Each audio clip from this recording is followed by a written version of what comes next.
إن الحمد لله نحمده ونستعينه ونستغفره ونتوب إليه ونعوذ بالله من شرور أنفسنا وسيئات أعمالنا من يهده الله فلا مضل له ومن يضلل فلا هادي له وأشهد أن لا إله إلا الله وحده لا شريك له وأشهد أن محمدًا عبده ورسوله صلى الله عليه وآله وصحبه وسلم تسليما كثيرا أما بعد. En cette journée du vendredi, le 10 de Rabi' al-Thani de l'année 1404 de la Hijra du prophète sallallahu alayhi wa sallam, correspondant au 4 novembre 2022 du calendrier grégorien, nous entreprenons l'étude du livre A'lam al-Sunnah d'Al-Hafiz al-Hakami, et comme il fait partie de l'habitude de la méthode d'enseignement de nos enseignants, figure le fait, lorsqu'on entreprend l'étude d'un livre, de savoir qui est l'auteur. Car cette religion est une science et il est primordial de savoir de qui est-ce qu'on l'apprend. Puis ensuite, d'étudier sur le livre, car il est primordial de savoir quelle est cette chose qu'on étudie. Et le cours d'aujourd'hui va se développer principalement sur l'auteur. L'auteur Al-Hafiz, qui s'appelle Hafiz ibn Ahmad al-Hakami, est né en 1342 de la Hijra du prophète sallallahu alayhi wa sallam, correspondant à 1924 du calendrier grégorien, et il est décédé très jeune, rahimahullah. Il est décédé très jeune, rahmatullahi alayh. Il est décédé en 1377 de la Hijra, correspondant à 1958 grégorien. Il est décédé à l'âge de 35 ans, la trentaine d'années, c'est-à-dire plus jeune qu'une grande partie d'entre nous. Rahimahullah. Vous allez être étonné, après avoir eu connaissance de cela, vous allez être étonné lorsqu'on va vous évoquer sur cette petite vie tout ce que cet homme-là a pu faire, subhanallah. Les informations dont je vais vous évoquer, il y a plusieurs sources qui ont évoqué quelque chose sur la vie du cheikh, notamment parmi eux, dans l'introduction du livre Ma'arij al-Qaboul, l'explication par le cheikh Omar Jordi Madkhali rahimahullah, qui fait partie de ses contemporains et de ses élèves. Bien qu'ils aient vécu dans la même génération, qu'ils avaient presque le même âge, il fait partie de ses élèves, subhanallah. Et le cheikh aussi a vécu, il est né en 1341, donc on voit qu'ils ont une année de différence, il est même une année plus âgé, et il est décédé en 1420. Il est décédé en 1420 du calendrier de l'Hégire. Le cheikh Omar dit: الشيخ حافظ ابن أحمد ابن علي الحكمي سماه والده حافظا فكتبه الله حافظا. Le cheikh Hafiz ibn Ahmad ibn Ali al-Hakami, son père, il l'a appelé comment? Hafiz. Il l'a appelé Hafiz, celui qui retient, qui apprend par cœur, celui qui préserve aussi, qui garde.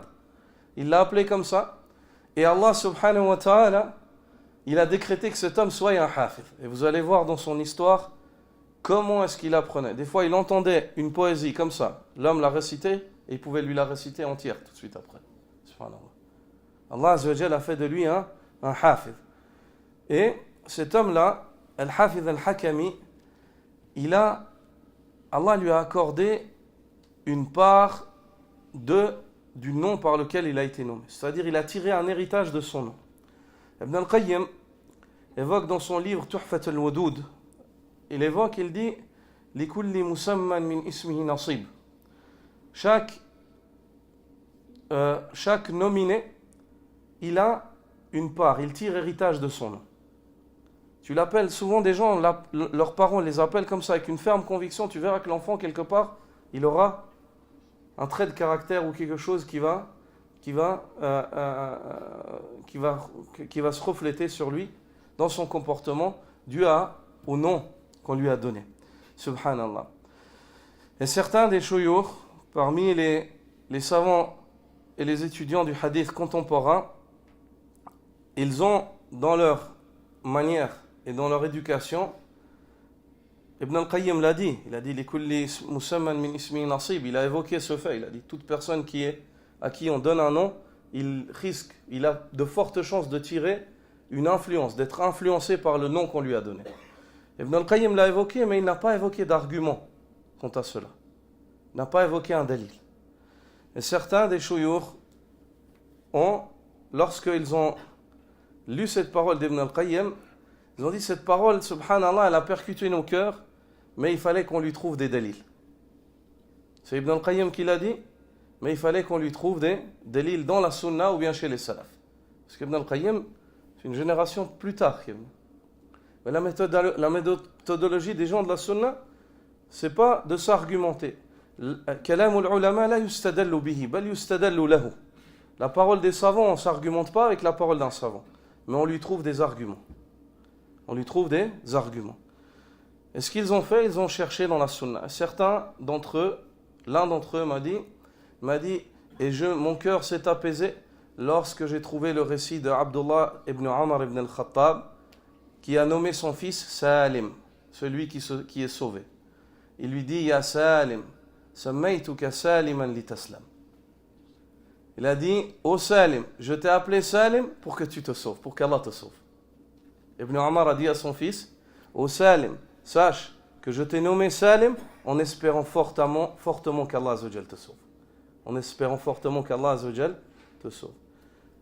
Et le cheikh en question qui m'a évoqué cela, c'est le cheikh Abdel Qadir ibn Mahmoud ibn Abdel Qadir al-Arnaouti, le neveu du grand savant du hadith du Sham, Abdel Qadir al-Arnaouti. C'est un des savants, des shuyukh contemporains dans la science du hadith. Bien qu'il soit très jeune en âge, il a une grande pointure dans la matière de la science du hadith, et c'est lui qui m'a évoqué cela. Hafizahullah. C'est une faïda que je tiens du cheikh personnellement.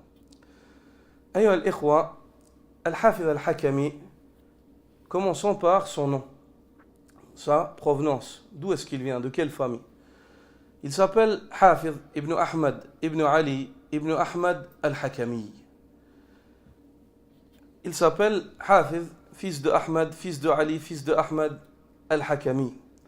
Les Hakamiyoun, c'est une tribu qui descendent de Qahtan, des Qahtanites. Et les Qahtanites font partie des bases desquelles descendent les Arabes. Des bases desquelles descendent les Arabes. Wal-Hakamiyu, et ce mot-là, Hakami, les Hakamiyoun, pourquoi ils ont été appelés Hakamiyoun? Ils tirent leur nom d'Al-Hakam ibn Sa'd. Al-Hakam ibn Sa'd, c'est une tribu, Ashiratun min Mudhaj. C'est une tribu qui descend de Mudhaj, qui fait partie des tribus les plus célèbres et des branches les plus célèbres qui découlent de la tribu de Kahlan ibn Saba ibn Ya'rab ibn Qahtan, qui descendent des tribus qahtanites. Donc Al-Hafiz al-Hakami, il descend d'une famille qui est d'une grande famille, et il est doté d'une généalogie qui est noble, qui remonte à la tribu de Qahtan. Quant à sa naissance, il est né dans un village qui s'appelle Qaryatus Salam. Qaryatus Salam. As-Salam, ce village-là, il se trouve dans la région de Jazan. Cette région-là, Mantiqatul Jazan, c'est une région qui est au sud-ouest de l'Arabie Saoudite. Au sud-ouest de l'Arabie Saoudite.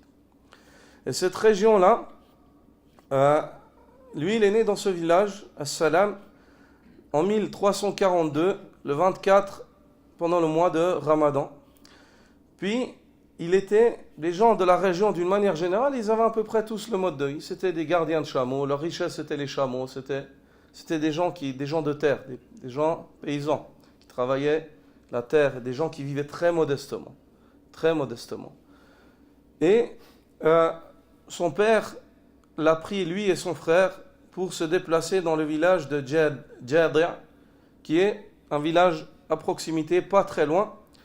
Ce village-là, qui était dans lequel résidait et prédominait la tribu de Bani Shabil dans une région qui suit As-Samita. As-Samita, c'est la ville principale autour de laquelle c'est la ville mère en fait de cette agglomération, autour de laquelle tous ces petits villages en fait ils sont reliés.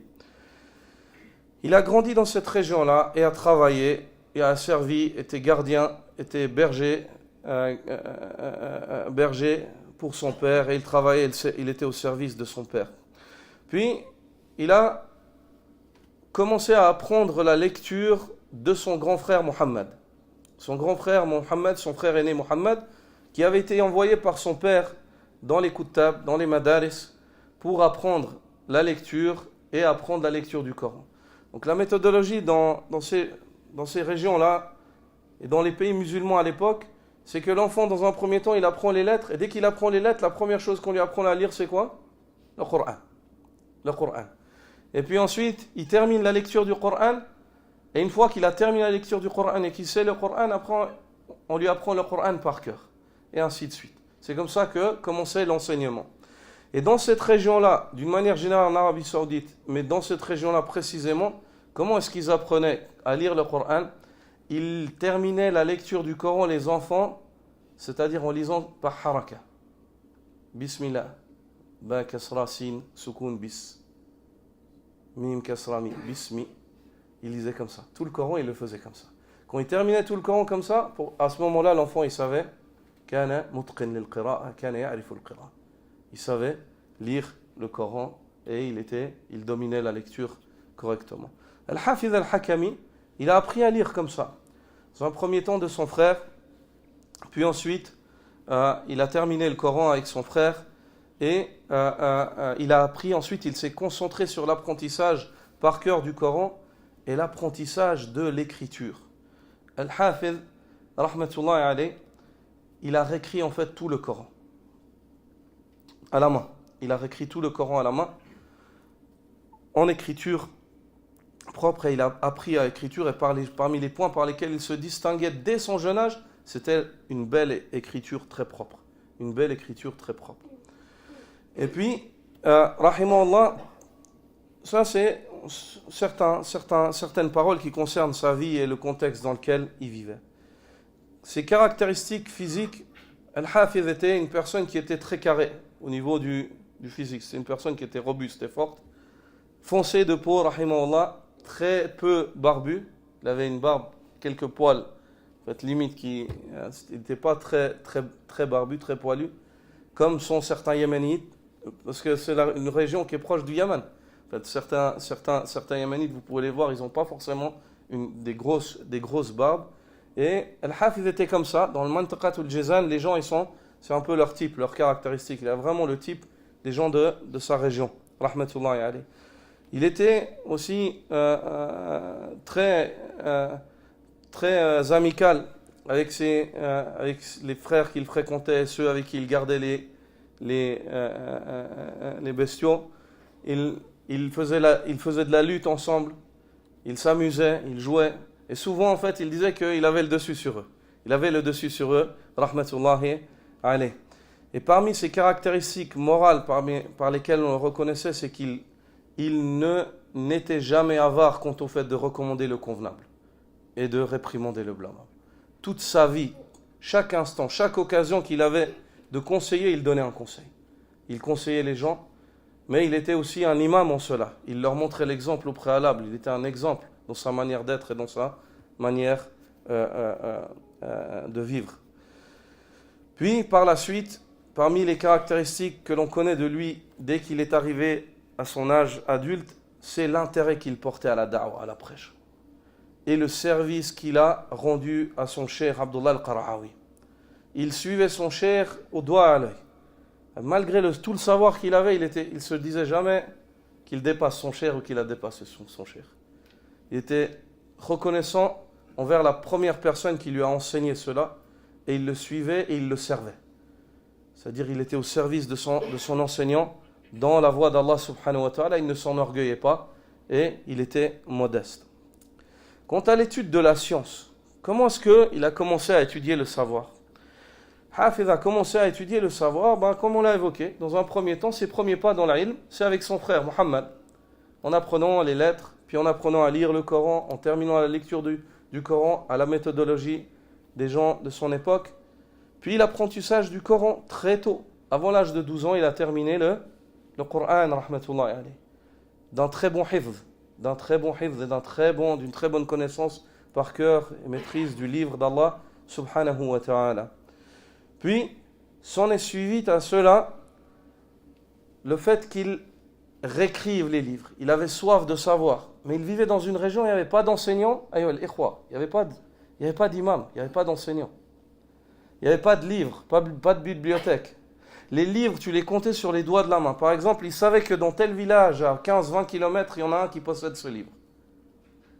Ils allaient prendre le livre et ils le réécrivaient. Ils le recopiaient à la main, tout entier. Aujourd'hui, nous, on a des bibliothèques. Tu as des bibliothèques chez toi. Tu télécharges des livres, des volumes. Eux, ils n'avaient pas ça. Ils voyageaient 10, 15, 20 km à pied ou à dos d'âne. Et puis ils arrivaient, ils prenaient le livre, ils le recopiaient. Et quand ils recopiaient le livre, ils le rendaient. C'est comme ça qu'il se passait l'ilm. C'est comme ça qu'il se passait le savoir. Et parmi les premiers livres, ou même le premier livre qu'il a recopié, c'est Ar-Rahabiyya. Ce livre-là, dans Ilm al-Fara'id, dans la science de l'héritage selon le fiqh shafi'ite. Et ce livre-là, il est nommé par le nom en fait, de son auteur, Ar-Rahabi. Cet homme-là, c'est lui qui a écrit ce livre-là. C'est une poésie. Manzouma fil fara'id. C'est une poésie dans la science de l'héritage de 176 vers. Al-Hafidh al-Hakami, il a pris cette poésie, il l'a réécrit. En moins de 2 jours, il l'a appris par cœur. Il l'avait dans son cœur. En moins de 2 jours, il l'avait apprise par cœur. Puis ensuite, il cherchait, il s'informait. Où est-ce qu'il y a d'autres livres? Et ce qui l'intéressait fortement, c'est les livres dans la aqida, dans la croyance. Puis il a appris qu'il y avait dans un autre village, Kashf al-Shubuhat, Al-Thalathat al-Usul, les livres de Cheikh Mohammed ibn Abdel Wahhab. Il est allé, il les a repris et il les a réécrits tous en entier. Et il les a gardés, et il les a appris. Regardez avec quelle difficulté, subhanallah, ils apprenaient le savoir, ces gens-là. Avec quelle difficulté ils apprenaient le savoir. On dit de lui qu'il a appris la miyatul af'al. La miyatul af'al, c'est une manzouma, c'est une poésie qui a été écrite, c'est dans la langue arabe, dans la conjugaison. Cette poésie-là, il l'a appris, Al-Hafidh l'a appris, il l'a appris en très peu de temps. Et quand il l'a appris, il était tellement jeune, il ne savait même pas quoi faire. Il est dit de lui qu'il ne la comprenait même pas. Parce que c'est des poésies. Donc c'est quand même assez subtil de tirer les sens, en fait, qui ont été voulus par le poète lorsqu'il a compilé cela. Ce n'est pas donné à n'importe qui. Il faut quand même avoir un certain bagage en matière de savoir pour comprendre les poésies islamiques qui traitent de la science. Mais il l'a appris par cœur, il la connaissait par cœur. Pourquoi il l'a apprise? Juste parce que les vers, ils lui plaisaient, ils sont jolis. Il l'a appris par cœur, et quand il gardait les chameaux, les gardiens de chameaux, en général, ils passent, ou bien les gardiens de moutons, ils passent leur temps, ils chantent certains des chansons, certains ils se récitent, les Arabes, ils récitaient des poésies, puis certains des Bédouins, ils faisaient des vers et des rimes, juste comme ça, des mots, pour passer le temps. Puis lui, il venait, il leur récitait la miyatul af'al. Puis ils étaient tous épatés. Kana yunafisuhum. Il venait, il y avait quelque chose de mieux qu'eux. Et puis eux, ils l'écoutaient, ils disaient, répète encore, répète, c'est des belles paroles et tout, c'est de la belle langue arabe et tout. Puis lui, il leur répétait la miyatul af'al. Ça, c'est les premiers pas de l'Hafidh dans le savoir. Et puis, lorsqu'il avait vers les 17 ans, en 1359 de la Hijra, il a entendu qu'un cheikh est venu depuis Unayza. Depuis Unayza, Al-Qasim, c'est plus haut. Dans la région de Riyad, Al-Qasim, c'est encore plus haut, vers le nord-est. Pas vraiment au nord-est, mais vers le centre, un peu plus au nord que le centre, du côté de l'est de l'Arabie Saoudite. Unayza, c'est de là que vient qui? Cheikh Ibn Uthaymin, Cheikh Abdurrahman As-Sa'di, et ainsi de suite. Un cheikh est venu de cette région-là, il s'est déplacé. Cet homme-là, c'était un grand réformateur parmi les réformateurs de son époque. Il s'appelait Abdullah al-Qar'awi. Il est appelé dans le Jazan Cheikh al-Shuyukh, le cheikh de tous les Shuyukh. Tous les Shuyukh du Jazan, de cette région-là, d'Arabie Saoudite, qui sont venus par la suite, les grands savants, ils sont tous sortis de lui. Cet homme-là, subhanallah, il a la récompense, incha'Allah, auprès d'Allah Azza wa Jal, s'il était sincère de tout cela. Cheikh Abdullah al-Qara'awi, il est venu depuis le Qasim, il est descendu dans le Jazan car il a su et il a entendu qu'il y avait très peu de da'wah, très peu de savants, très peu de science. Il a quitté la région où il vivait, où il y avait beaucoup de savants, il aurait pu encore profiter pour venir faire la da'wah. Et c'était un homme, il commençait la da'wah après le Fajr et il l'a terminé après l'Aïcha. Les cours, il les commençait après le Fajr et il les terminait après l'Aïcha. Tous les jours, d'anatouh. Son continu, sa vie, sa coutume journalière, c'était ça. C'était ça. C'était de commencer la da'wah. Après le Fajr, terminer après. Un homme infatigable en matière de da'wah. Abdullah al-Qara'awi. Cet homme-là, il a un sacré parcours, car à cette époque-là, il avait la quarantaine à peu près d'années. Il n'était pas très très âgé. Mais il a un très grand parcours dans le savoir. C'est un homme qui a beaucoup voyagé pour la science. C'est un homme qui a étudié non seulement chez les savants de Qasim, de la région d'Al Qasim, où il était, et de la région d'Arabie Saoudite où il vivait, mais il a voyagé. Où est-ce qu'il a voyagé? Il a voyagé au Sham. Il a voyagé, il a appris des chouyours, de certains chouyours en Syrie, de certains chouyours en Palestine. Il a appris de certains chouyours en Égypte. C'est un homme qui a un voyage. À cette époque-là, c'était pas aussi simple qu'aujourd'hui les voyages, les rois. On n'était pas encore dans une époque où il y a l'aisance du voyage. Vous allez voir, Al-Hafiz al-Hakami, pour faire la da'wah d'une ville à une autre, il se déplaçait à Dodan. Il se déplaçait à Dodan, pas en voiture comme nous aujourd'hui. Sous le soleil. Et cet homme-là, non seulement dans ces régions-là arabophones, mais il ne s'est pas arrêté là. Il a voyagé jusqu'en Inde. En Inde, il a étudié dans les madaris de Ahl Sunnah wal Jama'a la science du hadith. Vous savez qu'en Inde, il y a des grands savants du hadith? Parce que vous savez qu'en Inde, jusqu'aujourd'hui, il y a des grands ulama du hadith. Et que certains des chouyours, ils vont en Inde pour prendre des hassanides, des chaînes de transmission. Il y a des hommes en Inde, jusqu'aujourd'hui, ils ont des chaînes de transmission qui remontent jusqu'à qui? Jusqu'au prophète sallallahu alayhi wa sallam. Allahu Akbar. Hafadhu sunnah. Des hadiths qu'on connaît tous. Mais lui, non seulement il le connaît, mais lui, il est relié à Rasulullah sallallahu alayhi wa sallam, car il l'a pris de celui qui l'a pris, de celui qui l'a pris, du prophète sallallahu alayhi wa sallam. Et il te récite par cœur la chaîne de transmission jusqu'à Rasulullah sallallahu alayhi wa sallam. L'importance, al-aman al-ilmiya, l'importance que les gens de science ont accordée au savoir dans cette communauté, wallahi, il n'y a pas une communauté, comme dit Ibn Abd al-Barr, il n'y a pas une communauté dans les communautés qui nous ont précédés, dans laquelle Allah subhanahu wa ta'ala a envoyé des hommes comme dans cette communauté qui accordent une importance comme les hommes de cette communauté accordent à la parole de leur prophète, ainsi que des compagnons et de ceux qui ont art et la science. Ça n'existe pas. Nulle part. C'est pas possible. Tu peux tous les mettre à l'épreuve, c'est pas possible. Ça n'existe pas. Walillahi alhamd. Cheikh Abdullah al-Qara'awi, c'est un homme qui a beaucoup voyagé dans son étude de la science. Rahal, un homme qui a beaucoup voyagé dans l'étude du savoir. Puis quand il est revenu, il s'est installé où? Il s'est installé au Jazan. Il s'est installé au Jazan et il a commencé dans la région de Samita, la ville de Samita. Il s'est installé dans un hay, dans une mosquée qui s'appelait Masjid al-Raha. Ou Hayy al-Raha, le Masjid al-Raha, dans le quartier du repos, la mosquée du repos. Et il est venu dans ce quartier-là avec le repos de l'âme, le savoir. Il enseignait le hadith, le tafsir, et les gens apprenaient le savoir de cet homme-là. Quand le Hafiz al-Hakami a entendu parler de cet homme-là, qui n'était pas très loin, il a envoyé son frère, son grand frère, et il lui a écrit un message. Il a dit, va vers le cheikh avec cette lettre-là, avec ce message. Et il lui a écrit certains mots. Et il lui a dit, demande-lui qu'il nous prête un livre dans le tawhid. Qu'il nous prête un seul livre qui traite du tawhid. Subhanallah. Regarde ce qu'il demande. Ayyuha al-ikhwa, des fois on s'étonne des questions. Lorsqu'on entend certains frères poser des questions, on se dit, mais subhanallah, est-ce qu'il a compris réellement ce de quoi il a besoin, celui-là? Est-ce que le shaitan, il se marie? Est-ce qu'il a des enfants? Est-ce que la perruche de Suleiman, elle a 3 plumes ou 4 ou 5? Allahu Akbar ya akhi. Aïna al-fa'ida? où il est le bénéfice de cela? Qu'on parle sur la perruche de Sulayman, ou si le shaitan il a 4 enfants ou 5 enfants.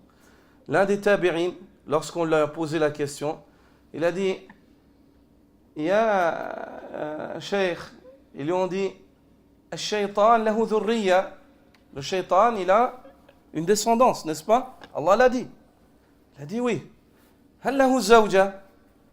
Ils lui ont dit, est-ce qu'il a une femme? Il a dit, Dhalika ursun ma hadarna. Il a dit, ça c'est une festivité, un mariage. On n'a pas été invité, donc on ne sait pas. Il a dit, qu'est-ce que tu poses cette question? أين الفائدة من هذا السؤال؟ علم لا ينفع وجهالة لا تضر. Comme le prophète sallallahu alayhi wa sallam, il a dit, c'est une connaissance qui ne t'apportera rien dans ta religion, et le fait que tu ignores cela, cela ne te nuira en rien. Où est l'utilité de traiter de cela? أين الفائدة؟ ما في، لا يوجد. À ce moment-là, regardez le hafiz, avec tout ce qu'il sait à cet âge-là, et ainsi de suite, tout ce qu'il apprend par cœur, qu'est-ce qu'il demande? L'essentiel, la aqidah, le tawhid, la ilaha illallah. Il veut apprendre encore plus la ilaha illallah. Il veut que la ilaha illallah, elle soit enracinée dans son cœur. Qu'il ait tous les arguments nécessaires pour pouvoir rester sur cela, pratiquer cela, à appeler les gens à cela. Subhanallah. Et puis, lorsque il est parti, son frère, donc le hafiz plus jeune, il envoie son frère, Muhammad. Muhammad est parti avec le message de son frère pour se diriger vers Samita et arriver vers le Cheikh Abdullah al-Qara'awi. Il dit, je suis arrivé dans la matinée, waqt al-duha, juste avant le dhuhr. Et il a dit, j'ai trouvé le Cheikh dans un coin de la mosquée en train de se reposer, de dormir. Vous savez que c'est un moment avant le dhuhr, juste avant le dhuhr, qu'est-ce qu'il fait partie? Il fait partie de la sunna de faire quoi? Une qayloula, une petite sieste légère. Puis à ce moment-là, attention, la compréhension de la qayloula chez certaines personnes et dans le monde musulman aujourd'hui, elle est un peu erronée.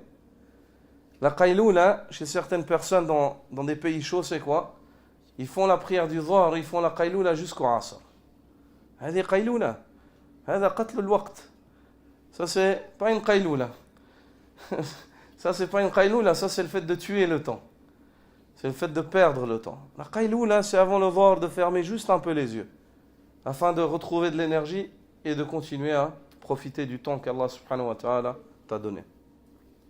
Il a trouvé le cheikh et il a attendu. Dès qu'il y a l'adhan, le cheikh il a ouvert les yeux et puis il est allé vers le cheikh, il a dit à Sheikhana, je viens à toi avec un message de la part de mon frère Hafiz Ibn Ahmad. Si tu peux le lire, s'il te plaît, me donner réponse. Et puis, le cheikh, dans son message, il lui demande de lui prêter un livre et s'il a la possibilité de venir dans leur région enseigner la aqidah aux gens. Le cheikh, lorsqu'il reçoit ce message-là, il s'en va, il fait le wudu, il revient, il fait la salat, il lit le message. Et quand il lit le message, subhanallah, après la salat, il rassemble les gens, il leur montre le papier. Il dit, regardez ce papier, regardez cette écriture. Il dit, regardez cette écriture. C'est l'écriture d'un gardien de chameau. C'est l'écriture d'un berger. Ça, c'est l'écriture d'un jeune garçon qui est berger. Ce n'est pas un talib comme vous. Il vit dans une région et une personne, il nous écrit pour nous demander de lui prêter un livre dans le tawhid, ou bien alors d'aller enseigner chez lui. Il dit, par Allah, le vendredi qui vient, je me prépare à aller dans leur région. Qui vient avec moi? Subhanallah. Cheikh Abdullah al-Qara'awi. Regarde la modestie aussi de l'homme du cheikh. Il ne se dit pas, c'est quoi? C'est un enfant de 17 ans. Non, il voit l'écriture, il voit la manière, il voit la question. Il se déplace. Il dit, qui vient avec moi? Moi, j'ai envie d'aller rencontrer ce garçon. Et il se déplace. Et vous voulez savoir le message? Le message, il commence avec 2 vers poétiques. Le cheikh dit, Inna alladhi rasama al-kitaba bi kaffihi yuqri'u as-salama 'ala alladhi yaqrahu wa 'ala alladhi yaqrahu alfu tahiyyatin maqrunatin bil miski hina yarahu. Allahu akbar. Tu vois, tu prends le papier, ça commence, tu vois ça commence comme ça, tu sais que la personne qui a écrit ça, c'est pas n'importe qui en matière de savoir.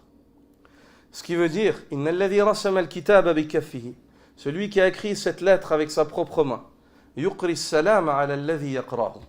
Il lit, il passe le salam à celui qui va le lire. Il invoque la paix d'Allah Azza wa Jal pour celui qui va le lire. وعلى الذي يقرأه ألف تحية مقرونة بالمسك حين يراه. Et quant à celui qui le lit, qu'il sache qu'on lui passe 1000 salutations. On lui souhaite la meilleure des choses. Maqrounatin, qui sont associées à un arôme de parfum lorsqu'il le lira. Il va les ressentir comme un parfum lorsqu'il les lira. Allahu Akbar. Le cheikh, il lit ça, ça lui vient d'un enfant de 17 ans qui est bédouin, qui n'a jamais rencontré un savant. Subhanallah. Qu'est-ce qu'il dit? Il la montre aux gens et dit, regardez ça. Regardez ce signe d'Allah Azza wa Jal. Et sachez que vendredi, moi je vais le voir. Qui vient avec moi? Tous les toulab, bismillah. Ils partent avec le cheikh. À ce moment-là, il descend dans Al-Jardi', dans le village dans lequel résidait le Hafid. Et la coutume à l'époque, c'est que lorsque une personnalité, un savant ou une personne autoritaire, elle vient dans une région, chez qui elle demande l'hospitalité? Chez le chef de la région, le chef de tribu. Et il était accueilli. C'est-à-dire c'était une honte que le chef d'une région, il n'accueille pas une personne qui est au passage. Puis à ce moment-là, ils se sont arrêtés dans Bayt Sheikh al-Qarya, Sheikh Moudish ibn Ali Bajawi. Et puis, lorsqu'il est venu, le Cheikh Abdullah al-Qara'awi, il a dit, est-ce que vous connaissez un homme qui s'appelle Hafiz ibn Ahmad? On dit, oui, c'est un jeune. Il a dit, ce jeune-là, faites-le venir ici, j'aimerais le voir. Ils l'ont amené, et lorsqu'il est venu, le cheikh lui a dit, viens t'asseoir ici. Il a fait s'asseoir à côté de lui. Il a dit, viens, toi, tu viens t'asseoir ici à côté de moi. Cheikh Abdullah al-Qara'awi. Et ils ont discuté et échangé, et ils se sont... Le cheikh Abdullah al-Qara'awi, il insistait, il disait, il faut que tu viennes à Swamita pour étudier. Le cheikh, il lui dit, mais je ne peux pas, parce que mon père, il a des bestiaux, et c'est moi qui suis à la charge, je ne peux pas tourner le dos en fait à mon père, je dois aider mon père. Regardez le respect qu'ils avaient pour leurs parents, ces gens-là, le respect qu'ils avaient. C'est-à-dire, il disait, moi je dois aider mon père il ne me laissera pas, je ne pense pas qu'il acceptera. À plusieurs reprises, Cheikh Abdullah al-Qara'awi, il est allé voir le père de Hafiz al-Hakami en lui disant, moi je te paye quelqu'un qui vient te servir, laisse-moi juste l'enfant. Il disait, Ya Shaykhana. Le père, il lui répondait, Ya Shaykhana. Aghnamana ouladana wa ouladana. Ma lana illa hadha. Il disait, notre cheikh, sache qu'on n'a rien d'autre que ses bestiaux et ses enfants. On ne va pas les laisser partir comme ça. Je ne peux pas laisser mon enfant comme ça partir. Moi, je garde mon enfant avec moi. Et puis, à plusieurs reprises. Par la suite, le cheikh Abdullah al-Qara'awi, il a décidé d'enseigner lui-même. Il a programmé 1 mois dans lequel il va venir dans la région de l'Hafiz al-Hakami et il va enseigner pendant 1 mois. Al-Hafiz a beaucoup profité. Puis entre-temps, le père de l'Hafiz al-Hakami, de temps en temps, il le laissait aller et venir. Il s'est assoupli, il le laissait de temps en temps aller et venir. Et comme ça, Al-Hafiz al-Hakami, il a tiré profit. Le Cheikh Omar, rahmatullahi alayhi, raconte, il dit وذكر لي الشيخ أحمد بن يحيى النجمي أن من الطلبة الذين ذهبوا مع الشيخ إلى قرية الجاضع أعمامه الشيخ حسين بن محمد النجمي وحسين ابن محمد حسن بن محمد النجمي وحسين بن محمد النجمي ذكر واحد منهم أن الشيخ عبد الله القرعاوي أملى عليهم تحفة الأطفال فحفظها الشيخ حافظ في نفس المجلس. Le cheikh Omar dit que le cheikh Ahmad ibn Yahya al-Najmi, le cheikh Ahmad al-Najmi, vous connaissez le cheikh Ahmad ibn Yahya al-Najmi, vous avez entendu parler de lui, rahimahullah, contemporain, il est décédé il y a quelques années de cela. Il lui a raconté que 2 de ses oncles ont accompagné Abdullah al-Qara'awi lorsqu'il allait à Jardi' pour enseigner pendant 1 mois. Puis lorsqu'ils l'ont accompagné, ces 2 de ses oncles, c'était Hassan ibn Muhammad al-Najmi et Hussein ibn Muhammad al-Najmi. Ces 2 frères-là sont allés tous 2. Et lorsqu'ils sont allés, ils ont dit, le cheikh Abdullah al-Qara'awi, il nous a fait écrire Tuhfatul Atfal. Tuhfatul Atfal, c'est une poésie dans le tajwid. Tuhfatul Atfal fi tajwid. C'est une petite poésie, très petite dans la science du tajwid. Et cette poésie-là, il leur a fait écrire aux élèves. Et les deux, ils témoignent. L'un d'entre eux, il témoigne et il dit, on l'a écrite. Et quand on l'a terminée, Al-Hafidh al-Hakami, il l'avait apprise par cœur. Il l'avait apprise par cœur, en fait. Il n'avait plus besoin de regarder la feuille. Subhanallah. C'est-à-dire, Al-Hafidh al-Hakami, il l'a apprise par cœur. Comment ? En écoutant juste le shir et en réécrivant. Il apprend Tuhfatul Atfal par cœur. Tuhfatul Atfal par cœur. Donc on voit la capacité, en fait, de l'homme. Puis ensuite, ce que faisait le Hafidh al-Hakami, c'est que tout ce qu'il prenait d'Abdullah al-Qara'awi, tout ce qu'il apprenait par cœur, il faisait quoi ?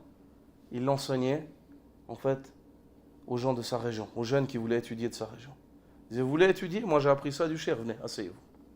C'est-à-dire, il joignait, en fait, entre l'apprentissage par cœur et la da'wa. Et ça enracine le savoir. La grande perte d'un da'i, d'un prêcheur, c'est quand il ne fait pas la da'wa.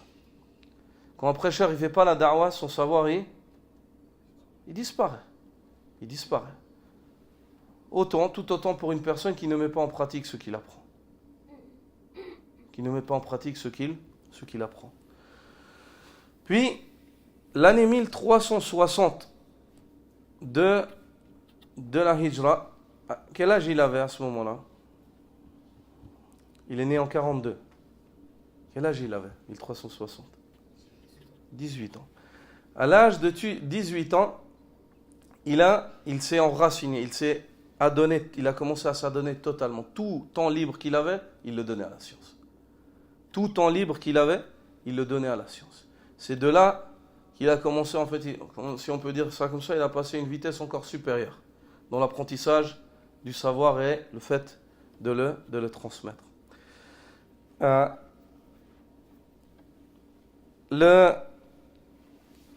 Les élèves qui ont étudié à cette époque-là avec Al-Hafidh al-Hakami, et parmi eux Cheikh Omar, rahimahullah, il dit, Cheikh Abdullah al-Qara'awi, il nous racontait le cours, il nous expliquait le cours.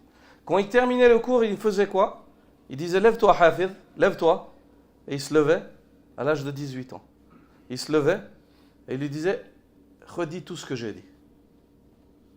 Et il redisait, le Cheikh Omar, il redisait tout ce que le Cheikh a dit, harfan harfa. Pas mot à mot, lettre par lettre. Lettre par lettre. Il répétait tout. C'est-à-dire, il enregistrait automatiquement tout le dars. Tout le dars. Et il le répétait. Et il le répétait aux élèves. Cette même année-là, à l'âge de 18 ans, il perd sa mère. Elle décède, rahimahallah. Puis dans cette même année-là, à la fin de l'année, il part pour le pèlerinage avec son père. Il effectue le pèlerinage, c'est-à-dire, puis, sur le chemin du retour, son père tombe malade et meurt. Il perd ses deux parents. À ce moment-là, Hafidh al-Hakami délaisse tout lien avec le dunya. Tout lien avec le dunya, il le rompt. Dès ce moment-là, la seule chose qui existe dans sa vie, c'est l'ilm, al-amal, al-da'wa wa sabr. Le savoir, l'œuvre, la prêche et la patience. Jusqu'au jour où il a rencontré Allah subhanahu wa ta'ala. On ne peut rien raconter, on ne peut rien sortir de la vie de cet homme-là autre chose que ces 4 points-là. Le savoir, la mise en pratique, la prêche et la patience. J'ai cherché, j'ai rien trouvé dans la vie de cet homme-là si ce n'est ces 4 points-là. Ilm, amal, da'wa et sabr. Jusqu'au jour où Allah Azza wa Jalla a décidé d'ôter son nom. Et lorsqu'est entré le mois de Ramadan, qui a suivi cet événement-là, le premier Ramadan, il a été nommé comme guide, imam pour la prière de Tarawih dans la mosquée du Cheikh Abdullah al-Qara'awi. Il s'est déplacé maintenant à Samita. Et puis ils disent qu'il se préparait après le Dhuhr jusqu'au Asr. Avec la lecture du Coran, pendant la nuit, il guidait les gens en prière et en dehors de ces temps-là, il apprenait et il prêchait. Il apprenait et il prêchait. Puis il n'a cessé d'étudier le savoir depuis 1960 d'une manière intense et infatigable jusqu'à 1962. Et il a dépassé dans le savoir toute personne qui étudiait chez Cheikh Abdullah al-Qara'awi, même s'ils avaient commencé bien longtemps avant lui. Il les a tous dépassés, en fait, indiscutablement. Et personne ne l'égalait, en fait. Il n'avait pas d'égal, en fait, à son époque, parmi ses contemporains. Même ceux qui étaient plus âgés, des fois. Et puis, ceci, dans quelle sphère? Il y a des gens, ils excellent dans, par exemple, la science du hadith aussi. Ou ça. Non, sur toutes les sciences, subhanallah. Avec le peu de livres qu'il y avait, avec le peu de moyens qu'il y avait, mais Allah Azza wa Jal l'a béni, en fait, dans le savoir qu'il lui a accordé. Et le cheikh dit, وفي هذا العام كلفه الشيخ بتأليف نبذة عن علم التوحيد. Et l'année 1962, excusez-moi, le cheikh, alors qu'il avait 19 ans, il n'avait pas encore fait ses 20 ans, il n'était pas encore entré dans sa 20e année. Cheikh Abdullah al-Qara'awi lui a dit, tu vas écrire quelque chose de concis qui résume ce que tu as appris du tawhid, de la croyance chez moi. Tu vas écrire quelque chose de concis, résumé, qui résume les fondations de la croyance de tout ce que tu as appris toutes ces années chez moi. À ce moment-là, il a écrit sa célèbre poésie qui s'appelle Sullam al-Wusul ila ilmi al-Usul fi ma'rifati ila ilmi al-Usul fi tawhid Allah wa ittiba'i ar-Rasul sallallahu alayhi wa sallam. Sullam, c'est l'escalier. L'escalier d'arrivée à la science mère, la science de la croyance, qui consiste à connaître le tawhid d'Allah et le suivi du prophète sallallahu alayhi wa sallam. Il a appelé comme ça sa poésie. Sullam al-Wusul ila ilmi al-Usul fi tawhid Allah wa ittiba'i ar-Rasul. Et cette poésie-là, c'est une poésie qui est composée de 290 vers. 290 vers. Sur 290 vers, elle résume toute la aqida. Au point où une personne qui apprend cette poésie par cœur, il a tout ce que le musulman doit connaître de sa croyance par cœur avec des vers poétiques. Et cette poésie-là, elle dit Abda'u bismillahi musta'ina, radim bihi mudabbiran mu'ina. Je commence en implorant l'aide d'Allah par l'évocation de son nom. Radin bihi mudabbiran mu'ina. En étant en total agrément avec Allah Azza wa Jal comme Seigneur et en prenant les causes pour mener à bien ce projet, en étant en total agrément avec Allah subhanahu wa ta'ala comme mudabbir, comme celui qui régit tout ce qu'on fait et comme celui qui vient en aide à ses serviteurs. Puis dans cette introduction, il évoque ce fait-là, que c'est son cheikh qui lui a demandé. Il dit Sa'alani iyahuma la buddani bil imtithali su'lihi al mumtathali fa qultu ma ajzi wa ma ishfaqi mu'tamidan 'ala al qadir al baqi. Il dit il m'a questionné, il m'a demandé de faire cela et je n'avais pas d'autre choix que de répondre à sa demande, la demande de mon enseignant. Je me suis dit je vais entreprendre cela malgré mon ajz, mon incapacité et mon inquiétude, en me reposant sur Al-Qadir, Allah Azza wa Jal, Al-Baqi, celui qui persiste et ne meurt jamais. Je me suis vu que je n'étais pas capable, mais le cheikh m'a demandé, je me suis dit, oh Allah, aide-moi, et il a commencé à écrire. Allahu Akbar, cette poésie-là, lorsqu'il a écrit, c'est ça qui a fait connaître le cheikh Al-Hafidh Al-Hakami chez tous les savants de son époque. Ils ont été choqués. Ils étaient choqués de ces vers poétiques. Et ce qui est évoqué, c'est que lorsqu'il l'a écrit, à l'époque où il était en train de l'écrire, le cheikh Abdullah ibn Sulaiman ibn Humayd est venu visiter Abdullah al-Qara'awi. Et il a entendu parler d'Al-Hafidh Al-Hakami. Il lui a dit, il est où Al-Hafidh? Il est où ton élève Hafidh Al-Hakami, ce jeune? Il a dit, il est là. Il a dit, c'est vrai qu'il est poète. C'est vrai qu'il connaît la poésie. Il a dit, oui, il connaît la poésie. C'est un très bon poète.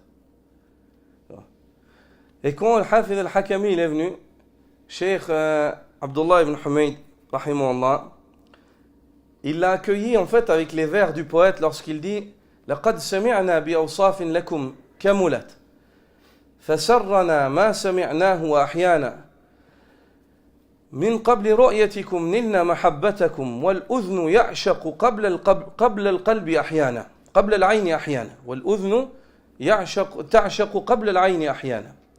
Il lui dit, ces vers qui sont écrits par un autre poète, il lui évoque, il lui dit, nous avons entendu parler de vos vertus et de vos traits de caractère qui sont très complets. فَسَرَّنَا مَا سَمِعْنَاهُ وَأَحْيَانَا. Et nous nous sommes réjouis. Et ça nous a enjolivé la vie, le fait qu'on entende parler d'un jeune homme comme vous. وَمِنْ قَبْلِ رُؤْيَتِكُمْ نِلْنَا مَحَبَّتَكُمْ. Et avant même de vous voir, on vous a aimé. Avant même de te voir, on t'a aimé. وَالْأُذْنُ تَعْشَقُ قَبْلَ الْعَيْنِ أَحْيَانًا. Et l'oreille, des fois, est prise d'amour avant l'œil. C'est-à-dire, des fois, tu entends parler de quelqu'un sans même l'avoir vu, tu l'aimes. Et quand tu le vois, ça fait qu'augmenter ton amour. Regarde la réponse de l'Hafidh al-Hakami sans reprendre la poésie de quelqu'un. C'est-à-dire, sur le coup, comme ça, il lui répond. Il lui dit Alhamdulillahi ru'yakum qad ittasalat bi'izni bari al-bariyya Allahu mawlana. والله يشهد أن نحن إخوتكم والمؤمنون كذا في الله إخوانا. Subhanallah. Sur le même rythme de poésie, il lui répond sans avoir préparé au préalable. Il lui dit Alhamdulillah, les louanges reviennent à Allah. رؤياكم قد اتصلت. Nous sommes contents du fait que il nous a été permis, cette rencontre nous a été permise. بِإِذْنِ بَارِ الْبَرِيَّ اللَّهُ مَوْلَانَا. Par la permission de celui qui crée la création, Allah notre maître. وَاللَّهُ يَشْهَدُ أَنَّ نَحْنُ إِخْوَتُكُمْ. Et Allah est témoin que nous sommes vos frères. وَالْمُؤْمِنُونَ كَذَا فِي اللَّهِ إِخْوَانًا. C'est ainsi que les croyants doivent être frères en Allah. Ils doivent s'aimer. En poésie, il lui dit, subhanallah. Et puis, à ce moment-là, Abdullah al-Qara'awi avait parlé à Cheikh Abdullah ibn Humayd de cette poésie qu'il était en train d'écrire, son élève, sur la croyance. Puis il lui a demandé de lui faire lire. Il a dit, peux-tu nous lire quelques chapitres de ta poésie? Il lui a lu certains chapitres. Cheikh Abdullah al-Qara'awi, il était tellement heureux, il lui a offert 30 riyals, qui était à l'époque, c'était beaucoup 30 riyals. Aujourd'hui, c'est rien du tout. À l'époque, il lui a offert 30 riyals et il lui a offert un bisht. Bisht, c'est, je ne sais pas, ces habits c'est une cape qu'on met comme ça pour s'enjoliver, de couleur blanche. Il lui a offert, il a dit, prends ça comme cadeau, s'il te plaît. Il a dit, j'aimerais t'offrir cela comme cadeau. Il fait partie de la sunna d'accepter ou de refuser les cadeaux? D'accepter les cadeaux. D'accepter les cadeaux. C'est ainsi que cet homme-là n'a cessé d'apprendre et d'enseigner la religion d'Allah subhanahu wa ta'ala. Et sachez, ayyuhal ikhwa, regardez le point de départ de cet homme, c'est où? Dans un village où il n'y a rien, il n'y a pas de savoir. Mais quand tu veux sincèrement le savoir, Allah azza wa jalla, il te l'amène. Quand tu es sincère dans la demande du savoir, tu es mukhlis, Allah subhanahu wa ta'ala, il te l'amène le savoir.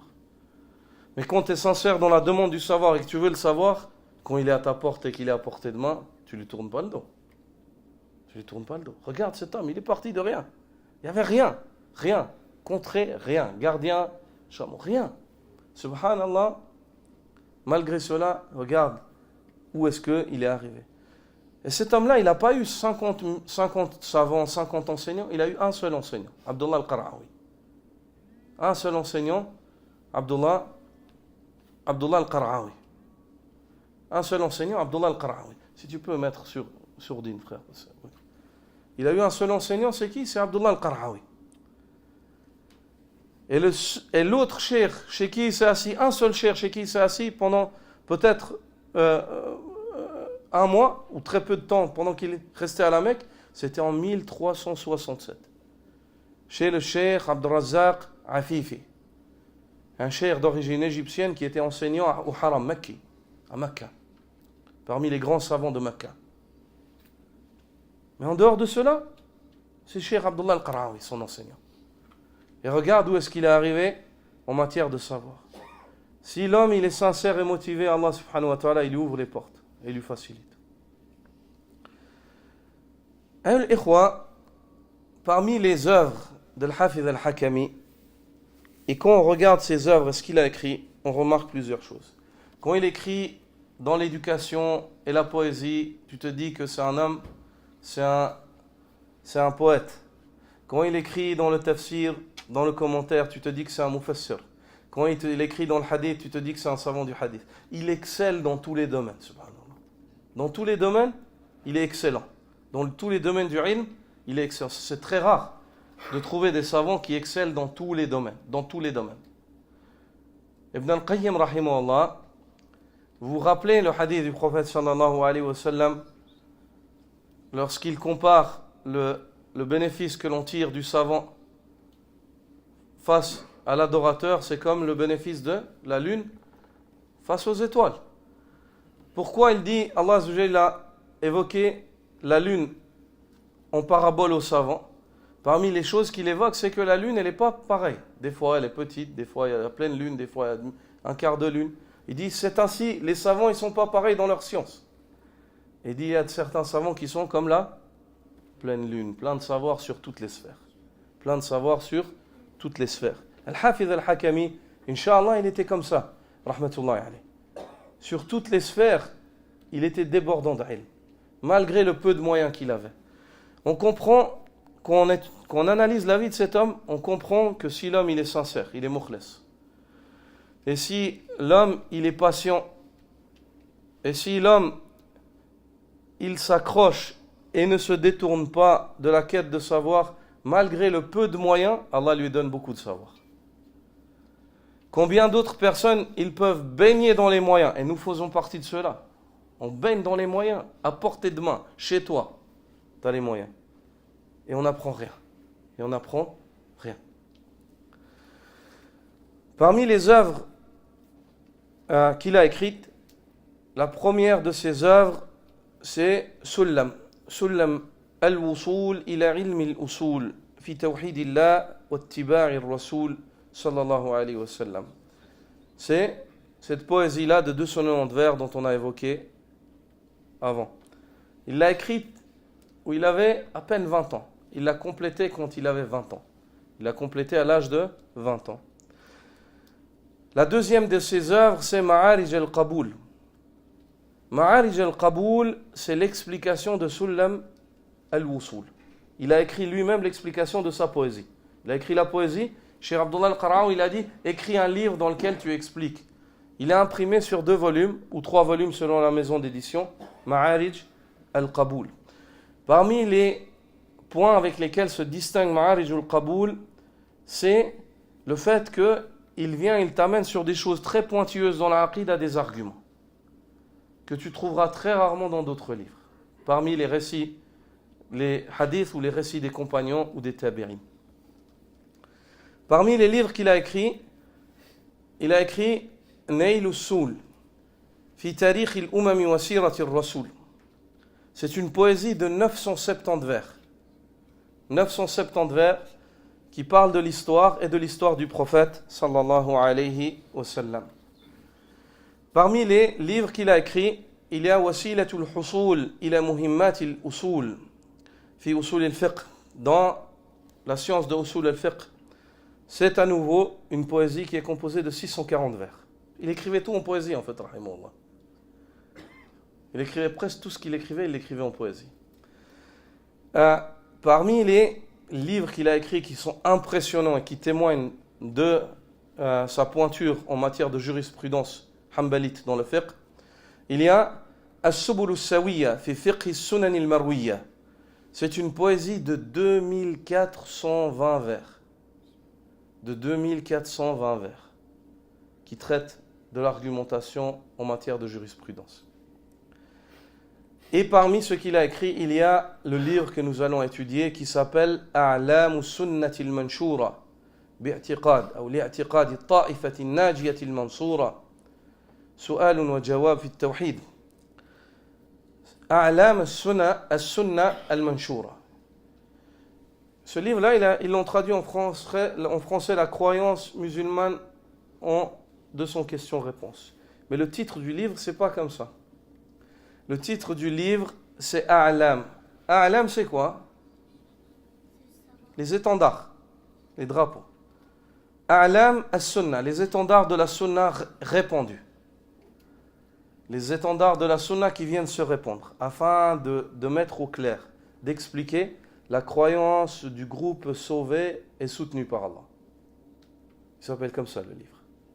Les étendards de la Sunna qui se répandent, afin d'expliquer ou de mettre en évidence la croyance du groupe sauvé et soutenu par Allah. Subhanallah. Déjà le titre, subhanallah, il est percutant. Juste quand tu lis le titre, c'est comme Ibn al-Qayyim. Tu lis les titres de ses livres, ça percute le cœur, juste le titre, avant même d'entamer la lecture en fait des trésors qu'il y a dedans. Ce livre-là, il l'a écrit en 1365. 1365 à l'âge de 23 ans, subhanallah. Ce livre-là, à l'âge de 23 ans, il l'a écrit. Rahmatullah alayhi. Il a écrit aussi Al-Jawhar al-Farida fi tahqiq al-Aqida. Un livre dans la croyance, les joyaux uniques dans la correction pour arriver à la bonne croyance. Il a écrit Nur al-Fa'id fi Shams al-Wahyi fi Ilm al-Fara'id. Il a écrit un autre livre au sujet de l'héritage, qui concerne les règles de l'héritage en islam. Il a écrit Dalil wa Arbab al-Falah fi tahqiq fann al-istilah, un livre qui traite de la science du hadith. C'est quoi un hadith sahih, comment on le comprend, c'est quoi un hadith faible, et ainsi de suite, les définitions. Il a écrit Al-Lu'lu' al-Maknoun fi ahwal al-asanid wal-mutun. À nouveau, c'est un livre qui traite des chaînes de transmission et des textes des hadiths. Il a écrit Al-Lamiyya fi al-Nasikh wal-Mansukh. C'est une poésie, Al-Lamiyya, qui se termine par des lames, dont les vers ils se terminent par des lames, dans Al-Nasikh wal-Mansukh, dans l'abrogeant et l'abrogé. Dans l'abrogeant, sur l'abrogeant et l'abrogé, de 132 vers. Il a écrit Nasihatul Akhwan fi ta'ati al-Qat wad-Dukhan. Le conseil qui est donné à mes frères dans le fait de s'adonner au qat. Le qat, c'est une plante, je ne sais pas comment on dit en français, le jat ou le kat, ou comment ils appellent ça.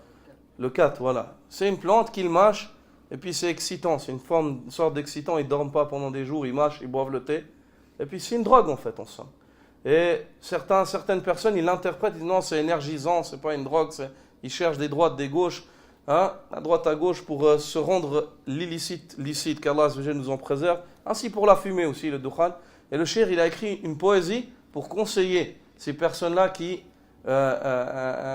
émettaient des fatwas ou des verdicts en disant aux gens que c'est pas interdit, il n'y a pas de mal, et la cigarette, il n'y a pas un dalil pour dire que c'est haram, et le qat, il n'y a pas un dalil pour dire que c'est haram, et ainsi de suite. Qu'Allah nous en préserve.